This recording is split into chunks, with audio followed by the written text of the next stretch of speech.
চুচুড়া মল্লিক বাটিতে শাস্ত্রী স্মৃতি সংঘের মাঠের এক পাশে জড়ো করা ছিল ডেকারেটরের বহু বাঁশ। সেই বাঁশে কোনোভাবে অগ্নিকাণ্ডের ঘটনা ঘটে, দাউ দাউ করে জ্বলতে থাকে।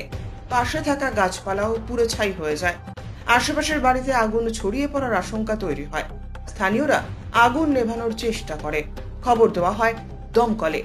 হুগলির দমকল কেন্দ্র থেকে একটি ইঞ্জিন ঘটনাস্থলে পৌঁছয় আগুন নিয়ন্ত্রণে আনার জন্য।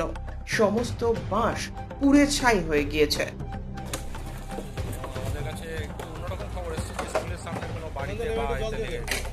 যাই হোক, মোট কথা আগুন লেগেছে, আমরা খবর পেয়েছি, খবর পেয়ে চলে এসেছি। এসে দেখছি কিছু বাস ট্যাগ হয়েছিল যেখানে আগুন লাগায়, এবং যার ফলে এখান থেকে কিছুটা লেগে যায়।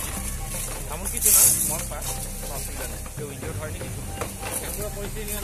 হ্যাঁ হ্যাঁ, একদম পারপাসের জন্য এখানে সবাই খেলছিল না, হঠাৎ দাউ দাউ করে আগুন জ্বলে যায়। পুরো চারতলা অব্দি গ্যাসটাও দেখতে পাচ্ছেন।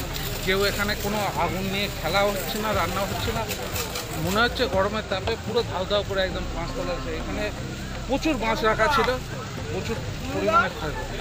কতক্ষণ আগে হয়েছে?